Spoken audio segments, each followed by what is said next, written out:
Hello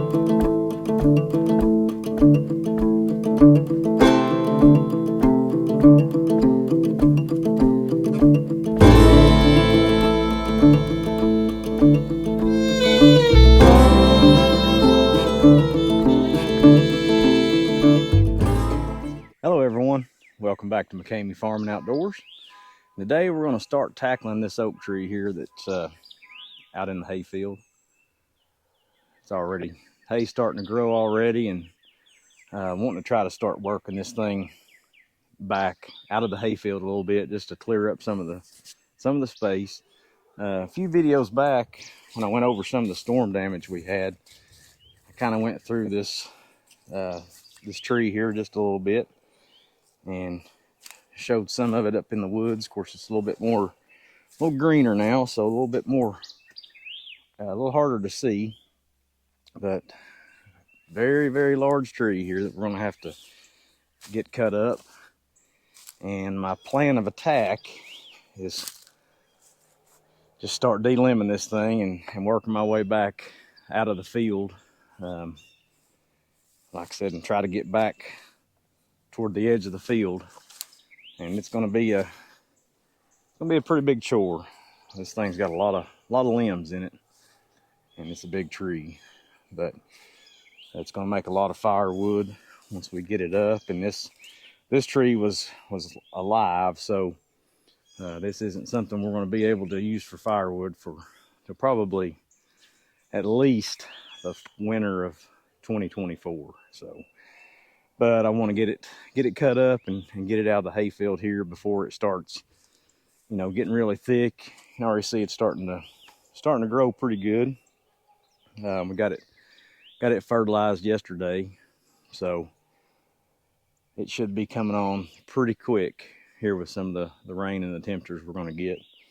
And if you can see right down there, that's that other big oak tree that we got cleaned up a couple months ago, and it's already starting to grow good around it where it was laying. So got that up just in time to get some grass growing. So, but yeah, let's start tackling on this. This is probably going to be a couple part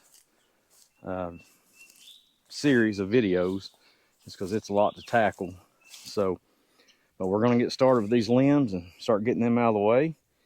So I'm going to take you along for the journey here, so stick with us.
made a little bit of a dent in this so far. Got a pretty good load of some firewood there.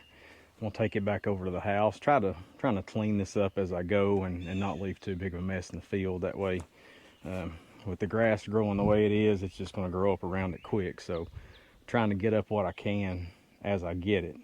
So while I'm over here and I've got it on, I wanted to give a shout out to a YouTube channel, Woodruff Woods. I got this shirt from him the other day. Really cool shirt, great channel. So if you haven't already, go check out and subscribe to Woodruff Woods. Darren and Lisa, they're great people. He's very, very knowledgeable about species of trees and different things. So go check out their channel and support the YouTube community. If a channel you subscribe to has merchandise, go purchase it from them because it helps out their channel. All right, let's get this back over to the house and unload it.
All right, so my plan for tomorrow is to come in here. We've got I call it a root rake for the tractor. It's a set of tines that go behind it like kind of like a plow. I think I'm gonna come through here with the tractor and try to just rake all of these up and drag them down there into one pile instead of trying to take them all down there one at a time by hand. It's just too time consuming. There's so many limbs. And yeah, I know a grapple would be very nice, but that's one thing we don't have around the farm right now, and hopefully something that we can purchase later on down the road, because it would be absolutely ideal for something like this. So, but for right now, we're just gonna work with what we got and make it happen. So, but this will take care of a big swath of the field right here if we can get this cleaned up, which I planned on bringing it in anyway, just to try to pick up some of these little fine twigs and sticks. That way when we come through here and bale, it won't pick it up in the baler and tear up the belts or something else. So that's the plan for tomorrow. Bring the tractor in here, and I'm probably going to use what little bit of daylight I have left, and maybe try to cut up a little bit more firewood rounds on some of the bigger pieces. But let's get back to it before we run out of daylight. All right, everyone. I think that's going to do it for today. I appreciate you stopping by. If you stuck around to the end, I appreciate it. Made some headway today, and got most of the limbs cut up, and at least on the ground, or where we can move them around and get rid of them. But just kind of slow and tedious work, especially with that amount of limbs. But that's part of it, and we'll just keep working at it, and we'll get through the limbs and then get down into the firewood and start cutting up some rounds and splitting. And this will be the start of our 2024 firewood. That red oak was very green, still plenty alive, so definitely going to take till then to season out. But we'll get a good jump on it and have that sitting out and drying out. But all right, thanks for stopping by, and we'll catch you on the next one.